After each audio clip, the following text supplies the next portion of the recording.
The Adventures of Sam Spade, Detective.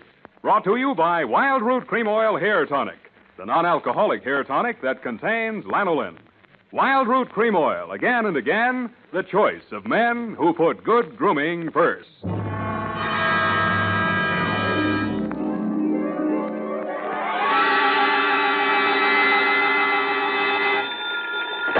Sam Spade Detective Agency. It's only me from over the sea. Oh, Sam, how was it at the beach? Same as always, foggy. Did you go in? Well, I was up to my neck from the first rumble. If you mean did I go in the water, I did. Was it cold? I didn't notice. I was too busy landing a corpse. Oh, Sam, what a coincidence. I was just reading my new library book. Yeah? And it's all about a body in the water, pushed over a cliff. Mm-hmm. And there's a strangest girl in it with a strange mother. Figures. And she drinks, the girl, and runs away with a chauffeur.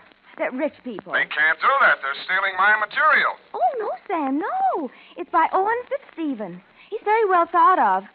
Mother always understands his plot. Not tonight, she won't. Stay where you are, Angel. I'll be right down to dictate my report on the critical author caper.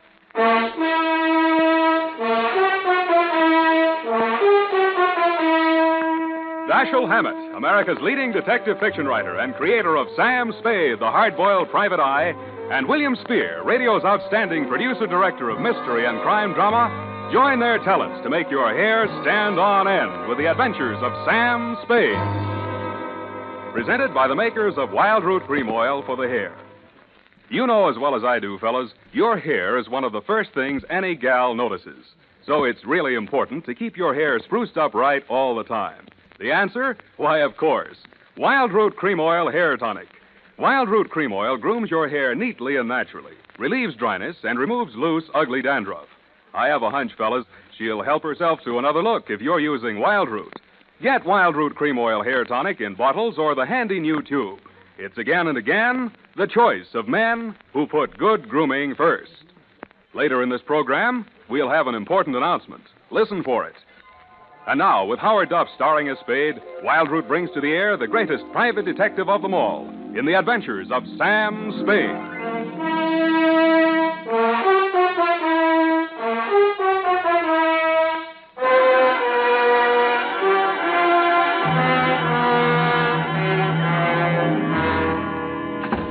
I'm looking over the phone. Oh, Sam. Yeah, come on in. Let's get this over with. Oh, can you wait till I finish this chapter? Just a page to go. The detective had just found this girl in a sordid rooming house. He had this fight with her boyfriend and boinged him. Boinged him? And now butter wouldn't melt in her mouth. But I don't trust her. What's the name of the book? Morgue Fruit. Morgue Fruit. His last was A Spindly Stiff. That was about this neurotic nurse who was in love with her employer. Effie, how long have you been reading this kind of trash? What's not trash, Sam? Oh, he really makes his characters live. And I love his detective. He's real hard-boiled, like in Dashiell Hammett. Dashiell, damn it. Mark your place and come in. All right, Sam. Oh, dear. Ready? Yes, Sam. Oh, I can hardly wait. That's the way I like you, eager. To finish the chapter, I mean. Please. I wonder what she's up to. She's guilty, of course. Of course, but what of? You can read it when I'm finished. Oh, my goodness, we've got a report to get out, and here we are chattering about books. Date, August? I will give the date. Yes, Sam. Date? Fill it in. To Missing Persons Bureau, San Francisco Police. Attention, Sergeant Schwartz, from Samuel Spade, license number 137596. Subject, Gabriel Leggett. Dear Dave, I should have handed it over to you at the start, but you know me, I'm greedy. I cashed the check she'd sent me as a retainer without consulting my better judgment. Gave the money to Effie to pay bills without batting an eye. Borrowed a dime car fare from the corner newsboy without collateral. And arrived in front of the Leggett Mansion on Nob Hill without the foggiest notion of what I had been retained for. I'm Gertrude Leggett, Mr. Spade. It's about my stepdaughter, Gabrielle. She's been missing since the funeral. Whose funeral was that, Mrs. Leggett? My husband, Gabrielle's father. That was nearly 3 weeks ago. She came to me afterwards and said she was going down to Quesada, to our country place, for a few days, that she wanted to be alone with her grief. But I discovered that she never arrived at Quesada.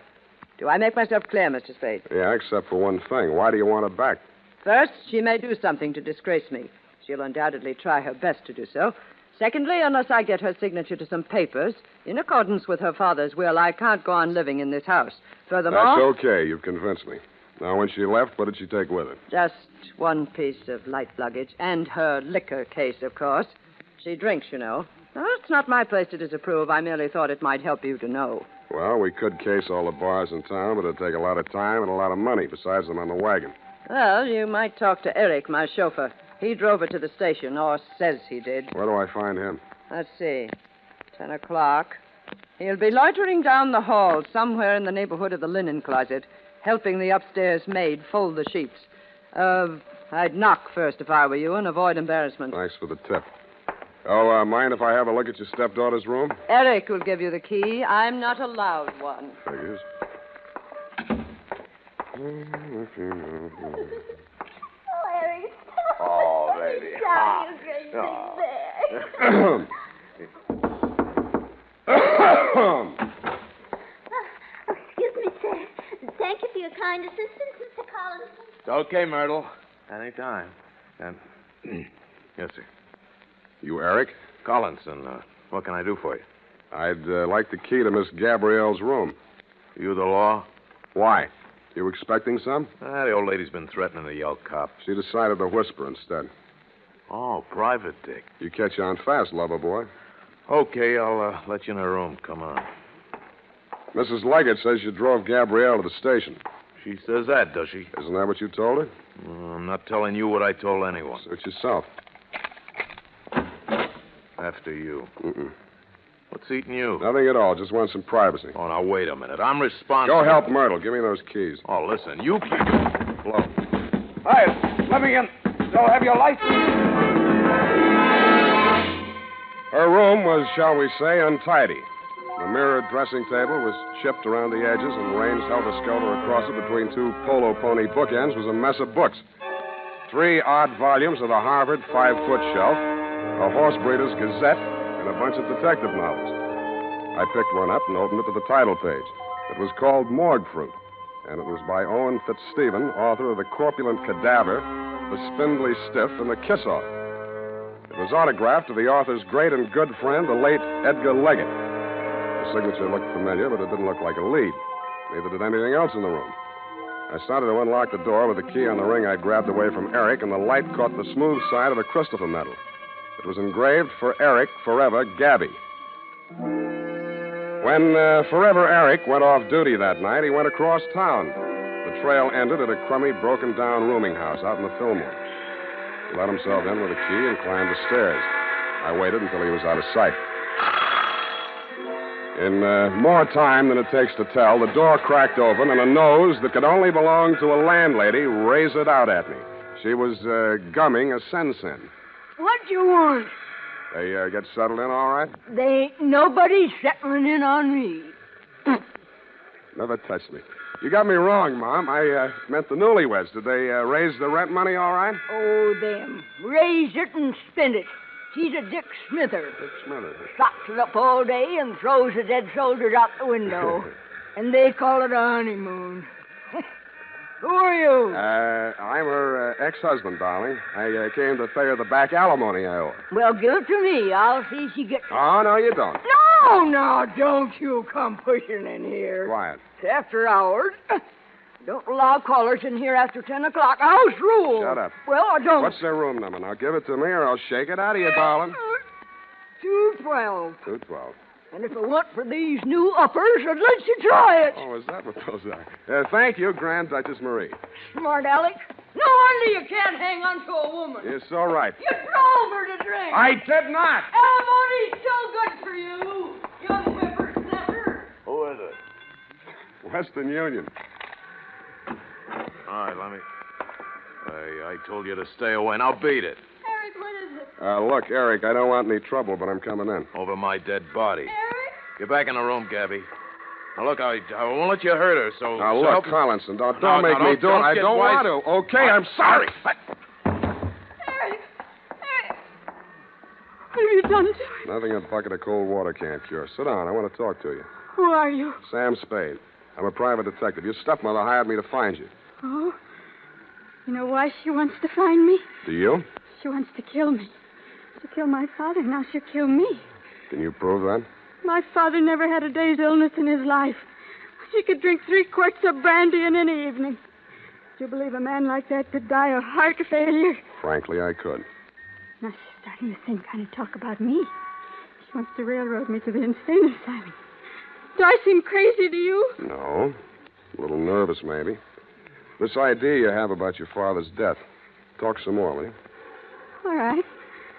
I'll tell you the whole thing. But I gotta have a drink first. Hey, I can't get the top off. Give me a hand, will you? Sure. You need a corkscrew for this one. Yeah, I think there's one down there in the cupboard. I don't see one. Back in the corner. A little farther. There. No, there's nothing in... Hey! Oh. I dreamed I was a character in a detective story. The title of the story was Morgue Fruit, and the author, a man named Fitzstephen, was trying to figure out a way to turn me into a red herring before knocking off his number one suspect. I tried to tell him it's against the rules to make your detective a red herring, but he said it was a new kind of murder yarn, and it didn't matter anyway because there wasn't even a victim. That's what he thought.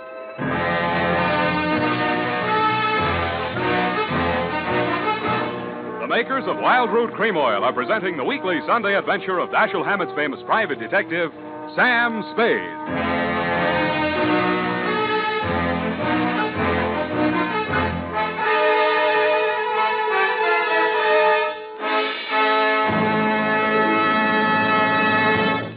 Now, here's important news on good grooming.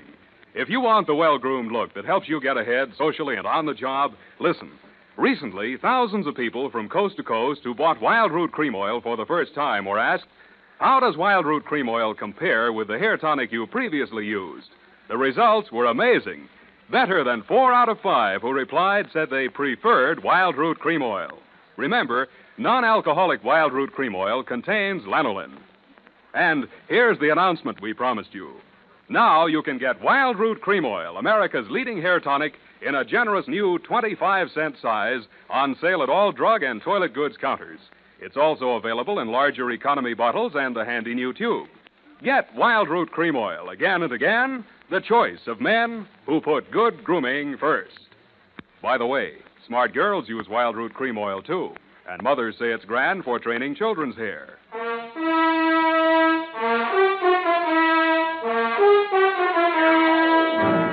And now, back to the critical author caper. Tonight's adventure with Sam Spade.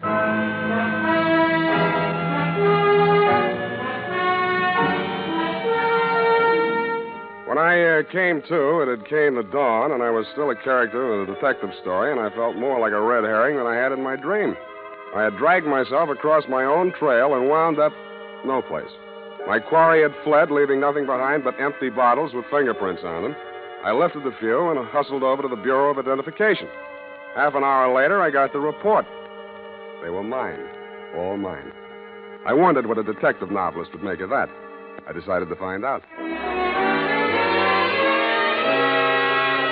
I had met Owen Fitzstephen several years back in Seattle when I was digging dirt on a chain of fake mediums. He was plowing the same field for literary material, and we pooled forces. I got more out of the combination than he did since he knew the spook racket inside out. I cleaned up my job in a couple of weeks, and we parted friends. His San Francisco apartment was on the 6th floor of the St. Mark. He was standing at its door, holding out a lean hand to greet me when I got there. Well, you're looking fit, Sam. Little red in the face. Yes, the red herring I ate last night. How's the literary grift go? You haven't been reading me? No, where'd you get that funny idea? Oh, there was something in your tone, as in the voice of one who has bought an author for a couple of dollars. I suppose you're still hounding the unfortunate evildoer? Yeah, that's how I happened to look you up. You autographed a book for Edgar Leggett. Oh, yes. Morgue Fruit. Distressingly prophetic. What do you know about that family? Oh, what have they been up to now? How well you know the girl, Gabrielle? Well, quite well, since she's a duplicate of her father. She has brains, but there's something black in her. Something she doesn't want to think about but can't forget. She's a neurotic who keeps her body sensitive and ready. I don't know what for. While she drugs her mind with drink and lunatic notions. Yet she's cold and she's sane. If I had something I wanted to forget, I'd anesthetize my mind directly, leave my body stay strong and ready. I hope you don't think any of this stuff means anything to me. Oh, yes. I remember you now. You were always like that. Tell me what's up while I try to find one-syllable words for you. You know the fellow that drives for him? Eric? Mm-hmm. Well, he was released from Folsom and Leggett's custody when he was 18 years old. Murdered his father. Nice kid. What about him? Mrs. Leggett hired me to find Gabrielle. I found her with Eric in a rooming house out in the Fillmore. She begged me to save her from her stepmother's murderous schemes, then she knocked me cold. Well, that's trivial, dull. I've been thinking of the Leggett family in terms of Dumas, and you bring me a piece of Jim Crackery out of O. Henry. If I were writing this, Gabrielle would kill her stepmother, or dupe Eric into doing it for her. No, that won't do. Not sufficient motive. Murder has to have a motive, you know. Why? She's insane, isn't she? I wonder. Are you saying that carelessly, or do you really think she's off? Well, I don't know. She's got a kind of a wild look about her. Her eyes shift from green to brown and back without ever settling on one color. How much have you turned up on her in your snooping around, Owen? Are you who make your living snooping, sneering at my curiosity about people and my attempts to satisfy him? No, we're different, Owen. I do mine with the object of putting people in jail, and I get paid for it, though not as much as I should. But I do mine with the object of putting people in books, and I get paid for it, though not as much as I should. Yeah, but what good does that do? Well, what good does putting them in jail do? Well, it relieves congestion. You put enough people in jail, and cities wouldn't have any traffic problems, n'est-ce pas? Well, then all you have to do is to wait till one of them kills the other and put the survivor in jail. It's simple. Yeah, but who's going to kill who? Perhaps they both have plans, both Gabrielle and her stepmother. Looks as if you'd have to guard both of them. I think I'll settle for my client. As far as Gabrielle's concerned, her husband ought to be able to watch out for her. Her what? Husband. She and Eric got married. Oh. Well, now there you are. You didn't tell me anything about that. Lord knows how much else there is you haven't told me. Pardon me. Don't go away. Telegram. Sign here. Oh, thank you. There you are. Thank you, sir. Now, I wonder what... Good Lord, this is positively corny. Listen to this, Spade. I appeal to you as a friend of my dead husband. Come immediately, Sunset Hotel, Quesada. Trouble, danger. Do not communicate. Gabrielle must not know. Signed, Gertrude Leggett. Spade. Yeah? Did you have this wire sent to me as a prank? I was just going to ask you if you sent it to yourself as a prank. I have it. The key to the whole thing. It's a red herring.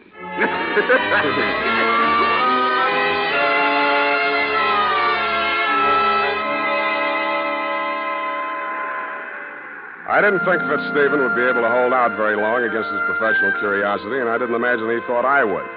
I caught the next bus for Quesada. Quesada is a one-hotel town pasted on the rocky side of a young mountain that slopes into the Pacific Ocean some 80 miles from San Francisco. I got there at 11-something that night, stepped down from the bus, and crossed the street to the Sunset Hotel. All right. Keep your shirt on. Mrs. Leggett registered here? What's your name? Owen Fitzstephen. Oh, she left a message for you. Said for you to wait right here and don't leave till she gets back. Yeah, she say where she was going? Oh, it's probably over visiting with her daughter and new son-in-law, new over to the cove. How do you get there? Well, you'll never be able to find it at night unless you went all the way around by the East Road. Not then, I'm sure, unless you knew the country. Well, how do you get there in the daytime? Well, you go down this street. You take the fork on the ocean side and follow that up along the cliff.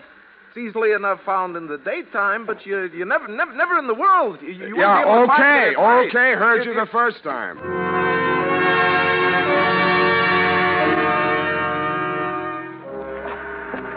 So I waited until morning. Stupid me. I found the road out to the point that had never really been a road. The side of the ledge became steeper and steeper until the path was simply a narrow shelf on the face of the cliff. The cliff that sheared off 150 feet or more to ravel out into the ocean. A breeze from the general direction of China was pushing fog over the top of the cliff, making a noisy lather of seawater at the bottom. Rounding a corner where the cliff was steepest, I chucked my cigarette over the edge and watched it spin downwards. And that's when I saw it.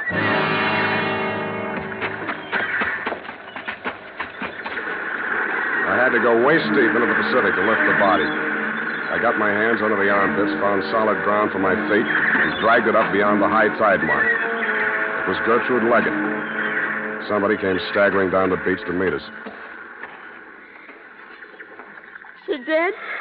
Yeah, Gabrielle, she's dead. Oh, the witch is dead. Hey, take me back to town, will you? Buy me a drink, huh? Sit down there. Sit down. What's the big idea? Don't you know I'm sick? Somehow I don't think you're that sick. I think you could make some sense. Sense? That's a laugh. You don't know me. I've never been able to think clearly the way other people do. No matter what I try to think about, there's a fog that tries to get between me and it.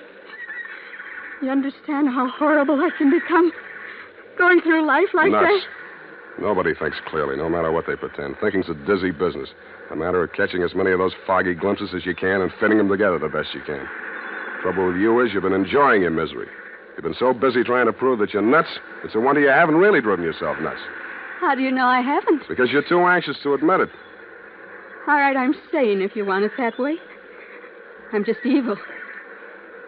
There's something black inside me. What was that again? Something black. Everybody knows that about my family. My father, too. Who told you that? I always knew it. They say my real mother killed herself. But I know better. I know how to open the drawer where she keeps the gun. Every day, Gertrude lies on Mother's bed, and we play Killing the Witch. Yeah? And she comes in the night and bends over my crib. And she's changed herself so she looks like Mother instead of the witch. But I know better, and I hold up the gun with both hands. Very hard to pull with both hands. It's very hard to pull the trigger. But I must do it or the witch will eat me up. And then there's a big noise and red all over. And I can't get out. I can't get out.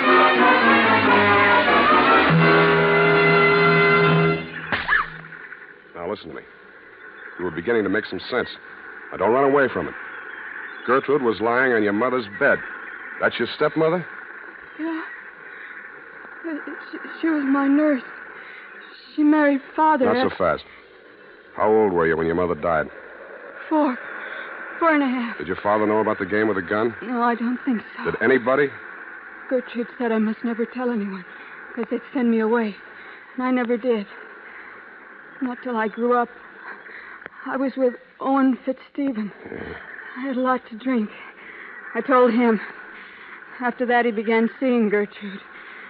When finally my father died. But it didn't do her any good, because Owen really loved me. Now, watch it. Now, let's get this straight. You'll have to straighten it out again later on with a doctor to help you. This is to help me. When you were a little child, Gertrude taught you that killing the witch game to use you as a murder weapon against your mother. Then she filled you full of ideas of guilt and fear so you'd keep quiet about it. When you told the story to Owen, he blackmailed your stepmother into knocking off your father. That made you feel responsible for his death, too, so you ran away. Now, Gertrude's dead. I killed her, too. You might, but I doubt it. Now, try and remember. Was Owen up here tonight? I thought I heard his voice. But I hear voices sometimes. I'm hearing it again. Listen. Do you hear anything?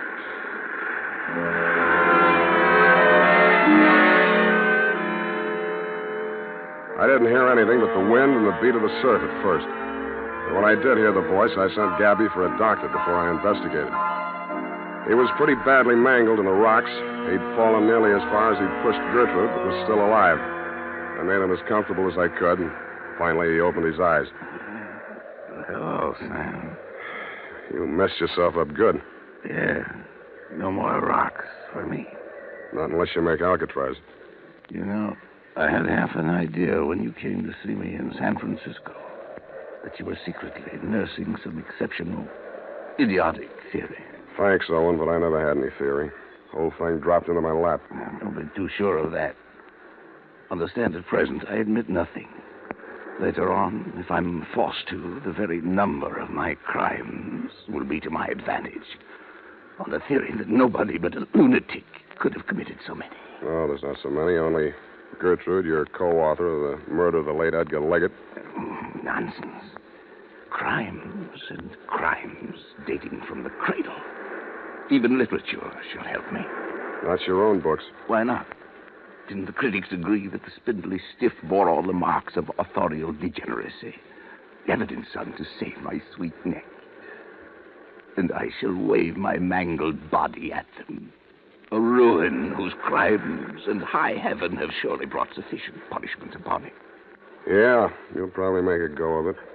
Legally, you're entitled to beat the jump if ever anybody was. Legally? You mean insane? Tell me the truth, Sam. Am I? I think that's what they'll say. But that spoils everything. It's no fun if I'm really cracked. No fun at all.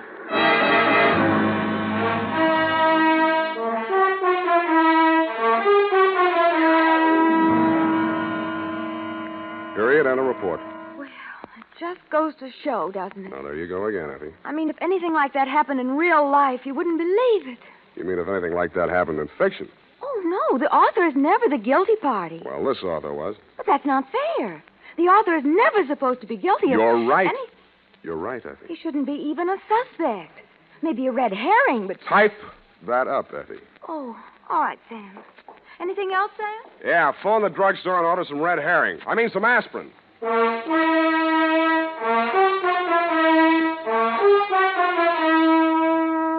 More and more folks are turning to famous Wild Root Cream Oil every day. Wild Root Cream Oil gives you all you ever dreamed of in a hair tonic. It grooms your hair neatly and naturally, the way you like it, the way other people like it. What's more, Wild Root Cream Oil relieves dryness and removes loose, ugly dandruff. So join the millions with handsome hair. Tonight, or first thing tomorrow, ask at your drug or toilet goods counter for Wild Root Cream Oil. Also, ask your barber for a professional application. If you've never tried it before, get the generous new 25-cent bottle just introduced. It's Wild Root Cream Oil's Get Acquainted size, and once you've made the acquaintance of Wild Root Cream Oil, you'll find you've made a lifelong friend. Come on in, Twinkletoes. Well, here it is, Sam. And I liked it even better than morgue fruit. You did. I mean, it's not so realistic. I like a romantic type story myself. You Lots do. of atmosphere and psychology and those. Oh, you've got to have those. You really should be a writer, Sam. You think so? Of course, detective stories don't pay much. No, that's But true. if you write enough of them, and look at all the material you've got. No good. Never do for fiction. But, Sam, there's already that radio series, The Adventures of You-Know-Who, Sunday night. That's what I mean. I don't make a penny out of it. Well, it's your own fault. Sam, I don't want to seem critical, but if you played your cards right, you could have owned a piece of that show. What? And follow Blondie? Go home, Effie. I think I will, Sam, and just curl up with a good book. All right. I wonder who killed who. Well, when you find out, don't let me know. Oh, you know you can't wait. No, yes, I can. Good night, Sam. Good night, sweetheart.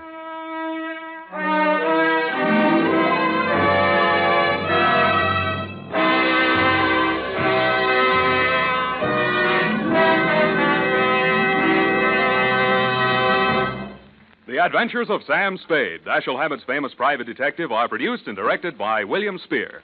Sam Spade is played by Howard Duff. Lurene Tuttle is Effie.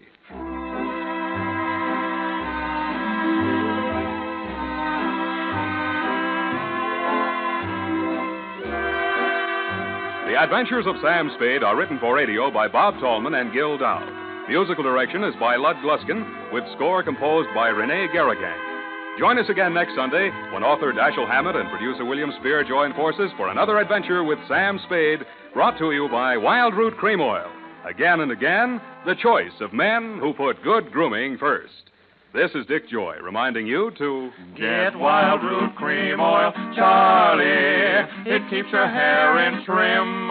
You see, it's non-alcoholic, Charlie. It's made with soothing lanolin. You better get Wild Root Cream Oil, Charlie. Start using it today. You'll find that you will have a tough time, Charlie, keeping all the gals away. Hiya, Baldy. Get Wild Root right away.